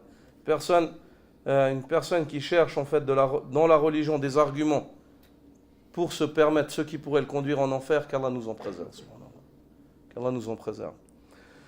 Puis, il a écrit Muqarrarat fi usul al-fiqh, des programmes dans l'étude de usul al-fiqh, Muqarrarat fi sirat al-nabawiyya, des programmes pour l'étude de la sira du prophète sallallahu alayhi wa sallam, Muqarrarat fi nahwi wa sarf, des programmes pour l'étude de la grammaire et de la conjugaison en arabe, Muqarrarat fi adab al-suluki, des programmes en matière qui traitent des normes éducatives en islam et comportementales. Il a écrit aussi Khutbatun Minbariyya fil Jum'a wal A'yad, des sermons qui sont proposés pour les vendredis, pour les imams, pour les vendredis et pour les fêtes de l'Aïd. Il a écrit aussi Al-Hadith al-Thulathiyya min al-Bukhari, les hadiths qui ont que 3 rapporteurs dans les chaînes de transmission de Al-Bukhari. Al-Bukhari, il a des thulathiyat. Il a des chaînes de transmission entre lui et le prophète sallallahu alayhi wa sallam, il y a combien? Juste 3 rapporteurs. Juste 3 rapporteurs. Il a écrit aussi منظومة عن العزوف عن الدنيا, une poésie dans laquelle il évoque le fait de se retirer, d'importance de s'écarter du dunya et de ne pas s'attacher. Il a écrit Miftahu Dar al-Salam bitahqiqi shahadatay al-Islam, la clé d'entrée au paradis par le réalisement des deux témoignages de l'islam, la ilaha illallah, Muhammadur Rasulullah. Quel magnifique titre et quel magnifique livre. Il a écrit aussi Sharh al-Waraqat fi usul al-fiqh. Il a écrit l'explication du livre del Waraqat, c'est un livre dans usul al-fiqh. Et il a écrit d'autres livres encore qui ne sont pas évoqués, d'autres poésies qui ne sont pas évoquées. Subhanallah. À quel âge il est mort cet homme? 35 ans. Regardez, les khois. Chouf al-baraka fil waqt. La bénédiction dans le temps et dans la vie. Nous, on a, jusqu'à 35 ans, on n'arriverait peut-être même pas à lire ce que lui, il a écrit. Lui, il l'a écrit. Rahmatullahi alayh. Les œuvres qui sont à évoquer de Hafid al-Hakami dans l'enseignement. Il a enseigné, il a commencé à enseigner dans Al-Madrasatu Salafiyya, à Samita, dans l'école salafite de Samita. Lorsqu'on dit salafite, qu'est-ce que ça veut dire? Qu'est-ce que ça veut dire? Les salafistes, on entend souvent ça. Ça veut dire quoi? Lorsque nous on l'emploie, qu'est-ce qu'on veut dire par cela? Il faut qu'on dise aux gens ce qu'on veut par cela. Il faut qu'ils sachent, afin que si on ne dit pas, on va laisser les gens interpréter à notre place. On ne va pas leur donner cette chance-là. Qu'est-ce qu'on veut dire par cela? Hein? Non. Le mot salafi, dans la langue arabe, il est composé de deux choses. Salaf et le ya de la nisbah. Salafiyun. Si moi je te dis, tu es suisse, comment je dis? Swissriyun. Nisbatun ila baladik. Tu es suisse. Salafi, c'est une personne qui se donne appartenance. À qui? Au salaf. Et c'est qui les salafs? Dans la langue arabe, kullu man taqaddama alayk fahuwa salafuk. Fahuwa salafun lak. Toute personne qui t'a devancé sur ce sur quoi tu es, c'est ton salaf. Ton père à toi, c'est ton salaf. Ton père à toi, dans la langue arabe, c'est ton salaf. Le prophète sallallahu alayhi wa sallam, il a dit à Fatima radiyallahu anha, ni'ma salafi ana laki ya Fatima. Quel bon salaf je suis pour toi, ô Fatima. Quel bon salaf je suis pour toi, ô Fatima. C'est-à-dire, quelle bonne personne qui est venue avant toi, quel bon prédécesseur je suis pour toi, ô Fatima. Dans l'emploi de ce mot dans la religion, le salafi, c'est celui qui se donne appartenance à la voie des premiers musulmans. Les muhajirin et les ansar. Dans sa croyance, il regarde dans les sources musulmanes, le Coran et la Sunna, est-ce que lorsqu'il croit une chose, est-ce que le Coran lui demande de croire cela et la Sunna? Dans ses paroles, lorsqu'il dit une chose, il regarde si cette parole-là, dans le Coran et la Sunna, dans l'adoration, on lui demande de la dire. Pourquoi? Parce qu'il est accroché à ses sources. Et la salafiyya, c'est la voie de ceux qui suivent les salafs, ceux qui étaient avant nous, le prophète, les compagnons du prophète sallallahu alayhi wa sallam. Cette voie-là, ayyuhal ikhwa, c'est quoi d'autre? Ce n'est rien d'autre que l'islam. L'islam, c'est la salafiyya. L'islam, c'est Ahl Sunnah wal Jama'a. Pourquoi nous disons que l'islam? Est-ce que ça veut dire que ceux qui ne sont pas salafis ne sont pas musulmans? Absolument pas. On n'a jamais dit ça. Mais nous, il y a la différence entre le fait de juger la personne et de juger la voie. Nous, on te parle d'une voie. La seule voie qui est la voie authentique et unique, c'est celle qui revient à ce que le prophète sallam a cru, ce que le prophète sallam a dit et ce que le prophète sallam a fait. En islam, on parle. Dans le dunya, on ne parle pas de ça. On te parle dans l'islam, dans les convictions musulmanes, tes sources musulmanes. La vérité, elle est pas, il n'y a pas 50 vérités. Elle est une.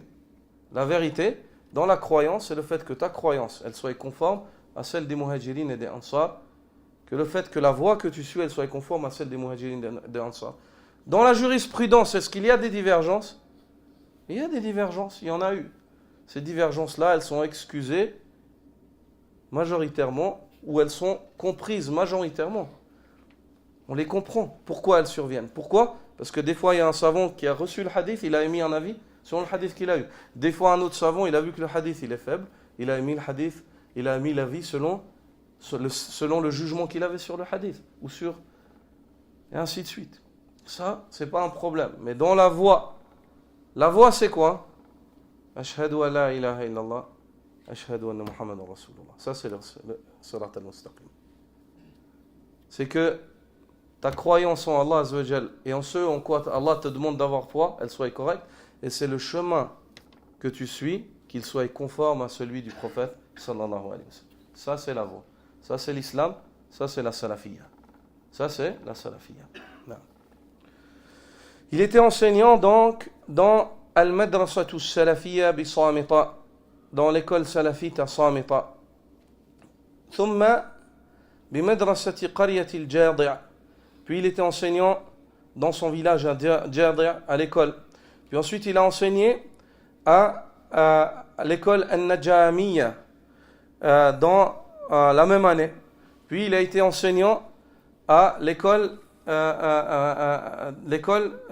Al-Jaradiyya, l'école d'Al-Jaradiyya dans la même année aussi.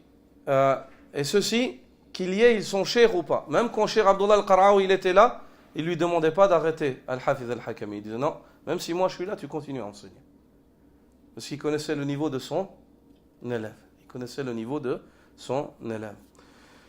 Et dans ces trois écoles-là, la Madrasa Salafiyya, la Madrasa Al-Jadi' et Al-Najamiyya, dans ces écoles-là, subhanallah, il enseignait, c'était quoi le programme d'enseignement? Regarde ce que te dit Cheikh Omar. Il dit كان تدريسه في هذه القرى الثلاثة بعد الصلاة الصبح إلى أن ترتفع الشمس فنأخذ راحة ما يقارب ساعة واحدة. L'enseignement, le programme d'enseignement dans chacune de ces écoles, chaque fois qu'il allait enseigner dans une de ces écoles, ça commençait quand? Après la prière du Fajr, tout de suite. Il disait jusqu'à quand? Jusqu'à ce que le soleil il se lève. Quand le soleil se levait, on prenait 1 heure de pause, à peu près. ثم نعود للدرس للحفظ إلى بعد صلاة الظهر. Puis ensuite, on revenait à l'étude depuis, après cette heure-là, jusqu'à la prière du Zohar, on étudiait. Est-ce que ça s'arrête là? Absolument pas. ثم نعيد للدرس ثم نعود للدرس إلى صلاة العصر. Puis on faisait le Zohar et on reprenait les cours jusqu'à la prière du Asr. ثم نأخذ راحة للحفظ إلى المغرب. Puis après l'Asr, on se reposait. Comment il se reposait? On se reposait dans un coin en train d'apprendre par cœur certaines choses. Le repos, c'était comme ça. C'est-à-dire, ils sortent du cours, ils se reposent comment? Ils se reposent en se mettant dans un coin en apprenant par cœur. Ça, c'est le repos. نأخذ راحة للحفظ. Subhanallah. Jusqu'à la prière du Maghrib. ثم نعيد الدرس إلى آذان العشاء. Puis on reprend le cours jusqu'au adhan de l'Aïcha. Regardez ce programme. Comment tu veux que les gens qui participent à ce programme-là, tu sortes pas en fait des colosses du savoir avec ça. Commence après le subh jusqu'à ce que le soleil se lève. Quand le soleil se lève, 1 heure de pause. Après ça, enchaînement jusqu'au Dhuhr. Après ça, enchaînement jusqu'à l'Asr. Puis après ça, après l'Asr, repos. C'était quoi leur repos? Ils se mettaient dans un coin, ils se reposaient en attendant le Maghrib, ils apprenaient par cœur. Chacun. Quand le Maghrib vient, on reprend le Dars jusqu'à l'Aïcha. وبعدها المقيمون يتذاكرون في دروسهم إلى النوم. Et après ça, quand l'Aïcha vient, ceux qui étaient résidents dans le village, qui habitaient là où il y avait l'école, ils se rappelaient ce qu'ils ont appris la journée. Entre frères, ouais, on a appris ça aujourd'hui, on a appris ça, on a appris ça. Ils répétaient jusqu'à quand? Jusqu'au moment d'aller au lit, d'aller dormir. Et ceux qui n'étaient pas résidents, qui devaient voyager, ils prenaient la route, ils rentraient à pied jusqu'à leur village ou leur contrée d'où ils venaient. Subhanallah. C'était comme ça que ça fonctionnait. C'était comme ça que ça fonctionnait le ilm. Et c'était comme ça que ça fonctionnait, mais ça a marché. Tous ces gens-là, tous les gens de cette époque-là, il n'y en a aucun qui n'est pas sorti savant. C'est tous sortis des ulama. Chacun d'entre eux, il est sorti alim. On ne parle pas des talib ilm ou imams d'une mosquée, non. Tous ces gens qui ont appris dans cette époque-là, et les noms ils sont recensés, ben c'est tous des gens en fait qui ont laissé un héritage au ilm dans la science religieuse et qui ont été des savants par la suite. Il n'y a pas photo. Il n'y a pas photo. Tu veux arriver à ce stade-là, il faut faire l'effort, il faut suivre le chemin qui y conduit. Puis le cheikh il dit وعلى هذا النهج كنا بهذه القرى الثلاثة انتفعنا بإذن الله وكل ذلك بتوجيه الشيخ عبد الله القرعاوي رحمه الله.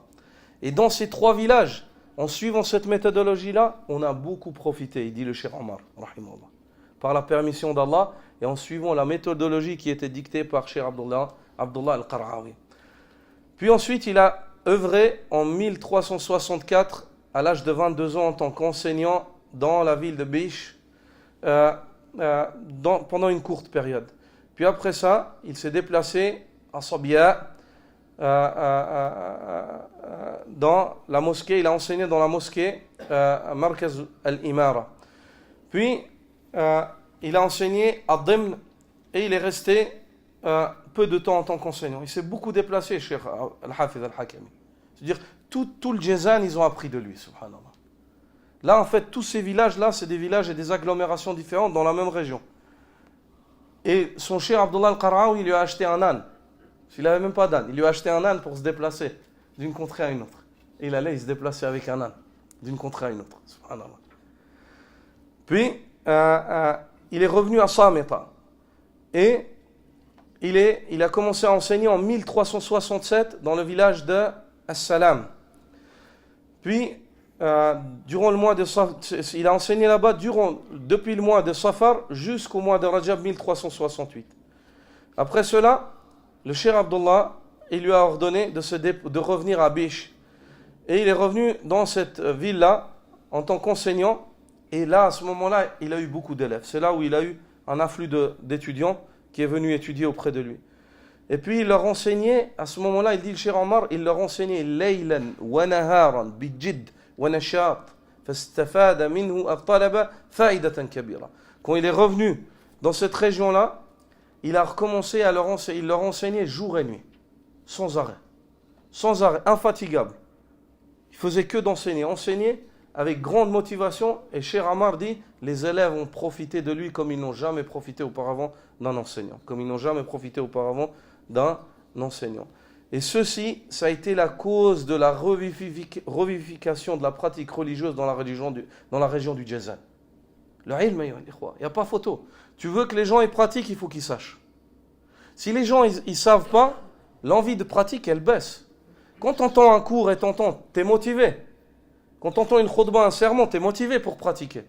Mais quand tu n'entends pas, et puis au bout d'un moment, même dans ta pratique, tu deviens mou. Tu n'as pas une grande motivation. C'est capital l'importance du savoir pour la vie religieuse. C'est capital. C'est pour ça que la première chose qu'Allah Azza wa Jalla a révélée à son prophète sallallahu alayhi wa sallam, Iqra, lis. C'est pour ça qu'Allah subhanahu wa ta'ala, il a fait passer le savoir avant le tawhid. Fa'alam annahu la ilaha illallah wastaghfir li dhanbik. Sache qu'il n'y a de divinité en droit d'être adoré si ce n'est Allah. Puis ensuite, implore le pardon d'Allah pour ton péché. Mais le savoir, il précède les actes. Puis le cheikh, il dit, il est resté jusqu'en 1373 à enseigner dans cette région-là, dans ces régions-là. Donc depuis 1368 jusqu'à 1373, il s'est déplacé dans une zone locale identique et il a enseigné. Puis en 1373, on lui a demandé d'être directeur, moudir du gymnase à Jazan. Là, à ce moment-là, il était moudir du gymnase à Jazan et à la fin de l'année, en fait, il a quitté sa place. Il a fait ce qu'il avait à faire au niveau de l'organisation et de la méthodologie d'enseignement et des programmes d'enseignement. Puis ensuite, il est parti. Le cheikh, ce n'est pas la place qui lui a intéressé, le Hafiz Al-Hakami. Ici, il est directeur. Il peut se dire, ouais, c'est bon, c'est une bonne place. Je reste là. Ce qu'ils disent de lui, subhanallah, disent que, en fait, il n'avait rien, il possédait rien dans le dunya. Et même quand les gens ils venaient lui donner, il ne voulait pas prendre et il ne laissait pas les étudiants prendre. Il ne laissait pas les étudiants prendre. Et puis, Cheikh Omar, attendons, pas n'importe quel étudiant, les étudiants qui étaient plus forts et plus ancrés, on distingue le niveau des personnes. Et puis, il dit, et par Allah, il avait besoin, on savait qu'il avait besoin, il ne prenait pas. Et puis, à ce moment-là, il dit, quand il est rentré en tant qu'enseignant, il a eu un salaire. Avec ce salaire-là, il gardait le minimum et le reste, il aidait lui-même ses étudiants. Quand il est devenu moudir, il aidait ses étudiants, les gens de la famille et les pauvres, au point où les pauvres, quand il était moudir, il était directeur du gymnase, il avait un meilleur salaire. Il dit au point où les pauvres, ils avaient un jour dans la semaine où ils toquaient à sa porte et il leur donnait. Quant à lui, il n'avait rien du tout. Rahmatullahi alayhi. Et puis, à ce moment-là, en 1374, au début du mois de Muharram, il est devenu directeur de l'Académie de Samita des sciences islamiques. Et à ce moment-là, il enseignait à qui? Il enseignait aux étudiants et il enseignait aussi aux enseignants. Il enseignait aux étudiants et il enseignait aux enseignants comment enseigner. Subhanallah. À ce moment-là, le cheikh, il avait 32 ans. 32 ans. 32 ans. À 32 ans, il enseignait aux étudiants et il enseignait aux enseignants. Puis, il s'occupait des écoles de son cheikh Abdullah al-Qara'awi. Et lorsque le cheikh lui disait, va là-bas, enseigne cela, il partait. Il allait tout de suite, il ne discutait pas. Quant à son ascétisme, c'était un homme qui était totalement détaché du dunya, comme vous l'avez vu. Cheikh Salih al-Usaymi, hafidhahullah, raconte, il dit que l'un des proches de Al-Hafidh al-Hakami lui a raconté. Il lui a dit, Al-Hafidh al-Hakami, il était totalement détaché du dunya. Quand il était dans l'ilm, il ne voyait rien. Même il oubliait qu'il a faim en fait. Une fois, il dit, j'étais avec lui, on lui a amené de la nourriture pour qu'il mange. Sa famille, par le biais de quelqu'un, lui a transmis de la nourriture pour qu'il mange. Et j'étudiais avec lui. Et la nourriture, elle était chaude. Il dit, Wallah, on avait faim tous les deux. Moi, j'avais faim. Il dit, et lui, il n'a pas mangé non plus, donc il avait faim. Il dit, mais il étudiait. Et il a dit, j'en pouvais plus au bout d'un moment. Il dit, je voyais la nourriture, elle refroidit, je voulais la manger encore chaude.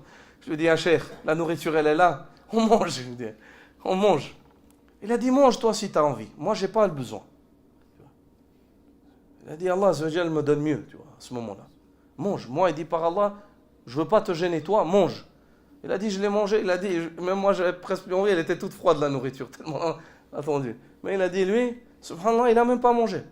Allahu Akbar. Cheikh Salih al-Usaymi, il dit, ça, c'est quand l'homme, il a goûté au goût délicieux du ilm.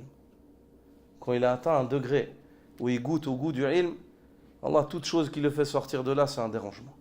Toute chose qui le fait sortir de ce cocon de rahma, de miséricorde, c'est un dérangement. Parce qu'il est tellement bien qu'il n'y a pas de mots pour décrire en fait ce sentiment-là lorsqu'il étudie le savoir.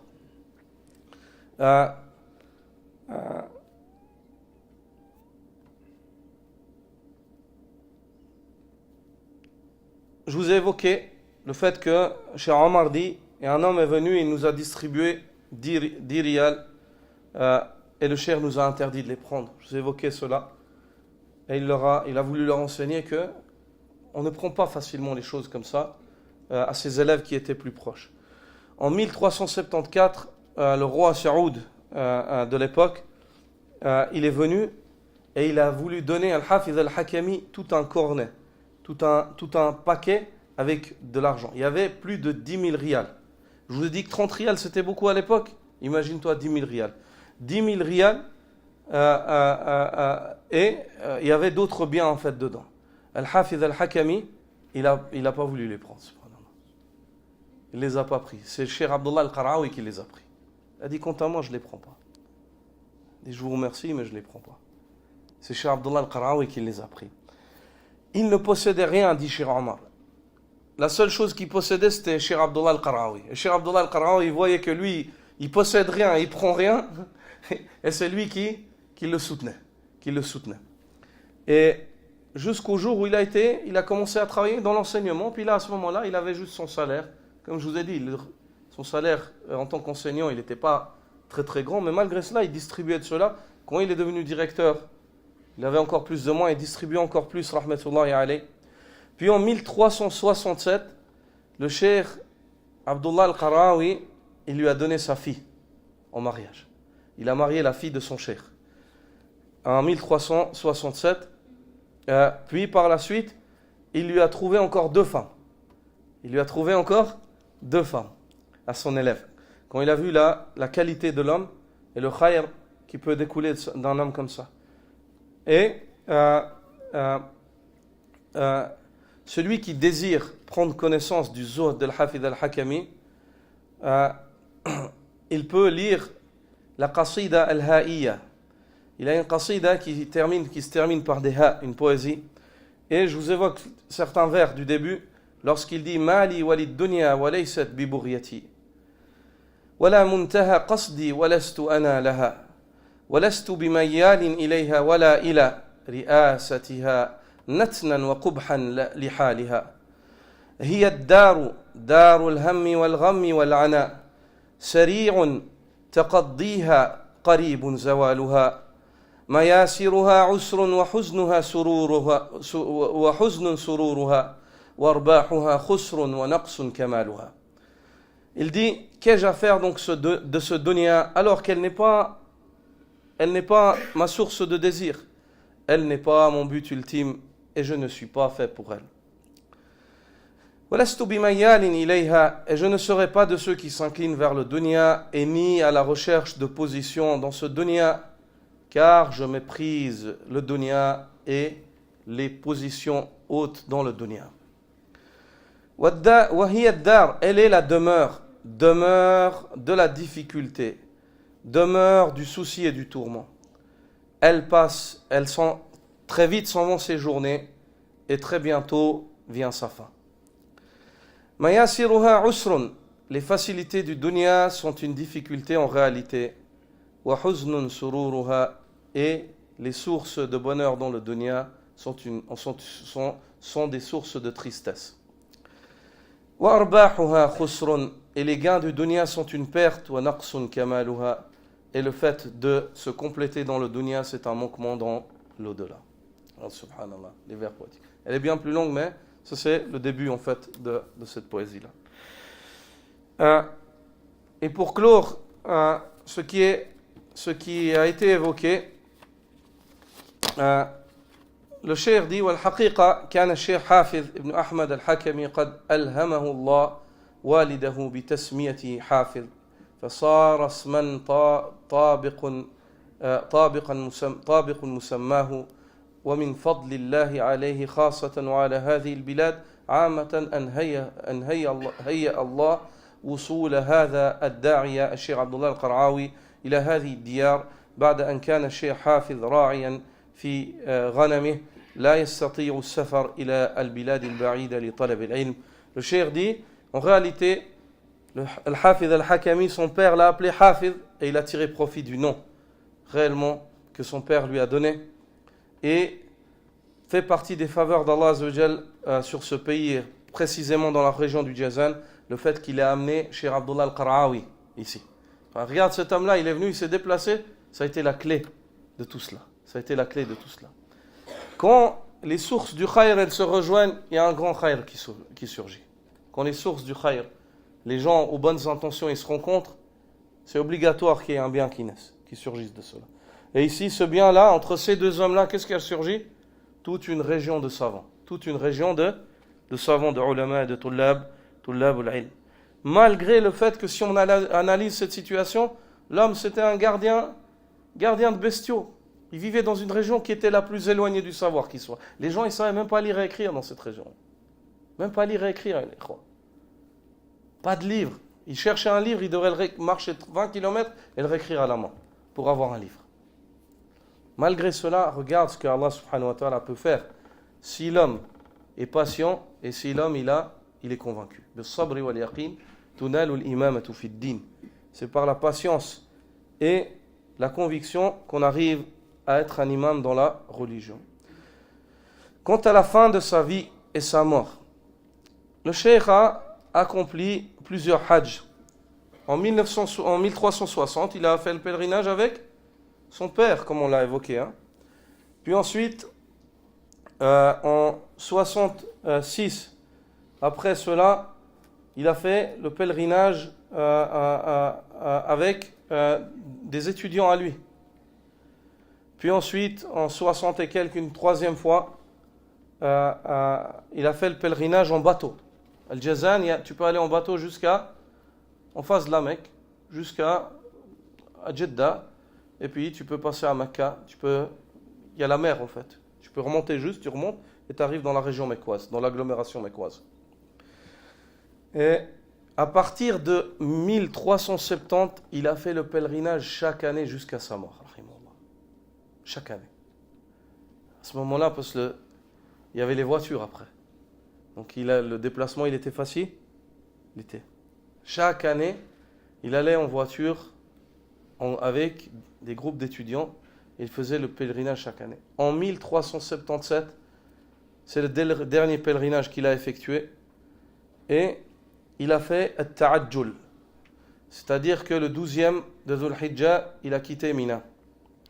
Mais ce qui s'est passé, c'est qu'il a attrapé à cause d'une forte insolation, rahimahullah, après avoir rasé ses cheveux à Mina, après le Rami. Et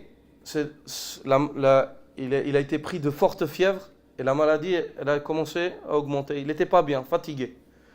Puis en sortant de Mina, il est allé à l'hôpital. Il s'est rendu à l'hôpital car il était très faible. Mais c'était rien d'inquiétant. C'était dû au soleil, donc il ira mieux. Les étudiants qui l'accompagnaient sont retournés au Jazan. Le Cheikh Abdullah Al-Qara'awi, il avait un appartement à Mecca. Et puis, à ce moment-là, sa situation, elle se dégradait de jour en jour. Il a vécu 5 jours comme ça. Il est tombé dans le coma, rahimahullah. Puis, il est décédé. Il est décédé après avoir terminé son hajj, subhanallah. Après être sorti de Mina, à l'hôpital, dans le coma, puis il est décédé, rahmatullahi alayhi. Rahmatullahi alayhi, rahmatan wasi'a. Abdullah Al-Qara'awi, il a été informé de cela. Quand il a été informé, il était choqué. C'était une des plus grandes épreuves dans sa vie, dit-il. Et car il attendait beaucoup de l'Hafid al-Hakami. Vous vous rendez compte, cet homme-là, il avait 35 ans à ce moment-là. Les chouyours, les ulama, Cheikh Al-Uthaymin, il dit, si Allah avait allongé sa vie, cet homme-là, on aurait parlé du deuxième Cheikh al-Islam Ibn Taymiyyah contemporain. Dans l'air. C'est pas étonnant, vous voyez à 35 ans tout ce qu'il a fait. Subhanallah. On aurait parlé d'un deuxième Cheikh. Mais Allah subhanahu wa ta'ala, hikmatullahi baligha. Allah fait ce qu'il veut. Wal akhiratu liman ittaqa. Et l'au-delà est pour ceux qui sont pieux. Et à ce moment-là, on a fait salat al-janaza sur lui à Mecca et il est dit que c'est Cheikh Abdelaziz ibn Baz, rahimahullah, qui a prié sur lui. C'est Cheikh Abdelaziz ibn Baz, rahmatullahi alayhima wa ala jami'i Mautana, c'est Cheikh Abdelaziz ibn Baz qui a prié sur lui. Ça, c'est certains points que on a décidé d'évoquer ce soir sur l'histoire de cet homme-là. Il y a de fortes et de grandes leçons dans l'étude de l'histoire des hommes de cette communauté. Wallahi, ikhwa, chaque fois que vous êtes en difficulté, vous êtes éprouvé, vous voyez que le dunya se rétrécit autour de vous, asseyez-vous et prenez la sira, l'histoire de quelqu'un parmi les hommes de cette communauté, les grands hommes, et lisez un peu. Et vous allez voir que vos problèmes, par rapport à leurs problèmes, ils sont insignifiants. Et votre obéissance par rapport à la leur, elle est inexistante. Et vous allez tirer exemple sur ces hommes-là. Et à la tête de ces hommes, le prophète Mohammed sallallahu alayhi wa sallam. Dans le cours de la semaine prochaine, on étudiera le livre. C'est quoi ce livre? Comment est-ce qu'il a été écrit? De quoi est-ce qu'il est composé? Quels sont les chapitres qu'il traite? Quelle est l'utilité qu'ont dit les savants sur ce livre-là? Et puis, la semaine qui vient après, on entamera directement l'étude et la lecture du livre avec notre lecteur, qu'Allah le préserve, ainsi que tous les frères. Jazakumullahu khayran. Subhanakallah bihamdik. Ashhadu an la ilaha illa ant. Astaghfiruka wa atubu ilayk.